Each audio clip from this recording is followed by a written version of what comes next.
یہ تو حوالہ تھا حضرت حاجی امداد اللہ مہاجر مکی کا. اگر کسی کے ذہن میں پھر بھی کوئی ہیجان اور خلجان آ جائے کہ کتے کی بات سمجھ میں نہیں آئی اور حاجی امداد اللہ مہاجر مکی سے اوپر کا کوئی حوالہ بتایا جائے، اس سے اوپر کا حوالہ چاہیے تو قرآن کی سورہ کہف پڑھ لیں، اصحاب کہف کے کتے کا ذکر پڑھ لیں.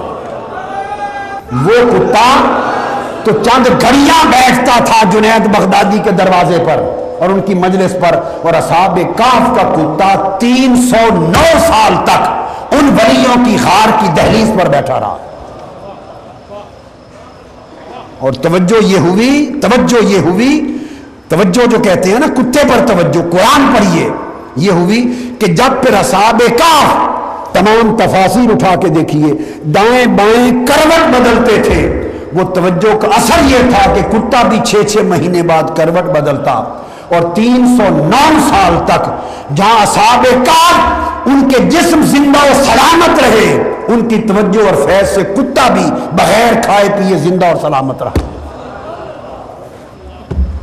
اور تھا کتا پلید جانور، مگر ولیوں کی سنگت کی وجہ سے اصحاب کہف کے ساتھ اللہ نے قرآن میں اپنے کلام میں کتے کا ذکر کیا ہے.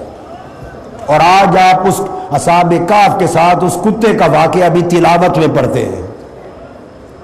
اصحاب کہف کے کتے کا قصہ قرآن کی تلاوت میں پڑھتے ہیں. کتا کیا لگے اور خدا کا کلام کیا لگے؟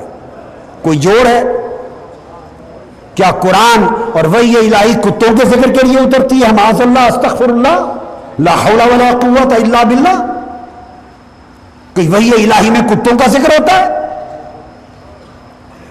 کیوں سورہ کہف میں وہ کتا بیٹھا ہوا کیسے تھا اس کے انداز نشست کا بھی ذکر ہے.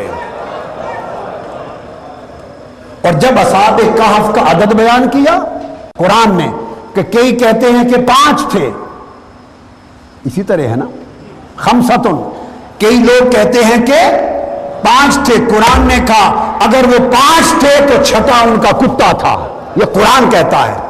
کئی کہتے ہیں 6 تھے تو قرآن نے کہا 6 وہ تھے تو 7واں ان کا کتا تھا.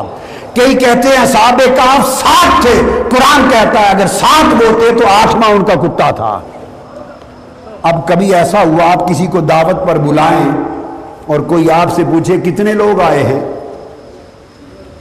کھانے کے لیے، دعوت پر کتنے آئے ہیں، تو کبھی آپ یہ کہتے ہیں کہ 5 ہم ہیں اور 6واں ہمارا کتا ہے. کبھی کہتے ہیں یہ جی 6 ہم ہیں اور 7واں کتا بھی ہے، یا 7 ہم ہیں اور 8واں ہمارا کتا بھی ہے. کوئی یہ کہتا ہے؟ بولیے کہتا ہے؟ رب تو کہتا ہے. آپ کہیں نہ کہیں رب نے تو کہہ دیا کہ 5 وہ تھے 6واں کتا تھا، 6 اصحاب کہف تھے 7واں کتا تھا، 7 وہ تھے 8واں کتا تھا. یہ جو سنگت ملی کتے کو بھی تو رب نے کتے کی سنگت کو بھی رائے گاہ نہیں جانے دیا. جہاں اصحاب کہف کا ذکر ہے وہاں کتے کا ذکر ہے. تو سنگت اور رفاقت بڑی شے ہے. سنگت اور رفاقت بولیے بڑی شے ہے. کسی کے ساتھ رہنا اور اس کے اسوہ پہ چلنا، طریقے پر چلنا، اس میں بڑی خیر ہے.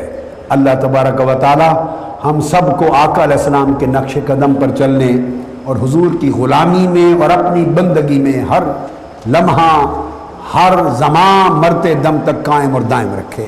وما علینا الا البلاغ. اے چارہ گرے شوق کوئی ایسی دوا دے جو دل سے ہر ایک غیر کی چاہت کو بھلا دے. بس دیکھ لیا دنیا کے رشتوں کا تمام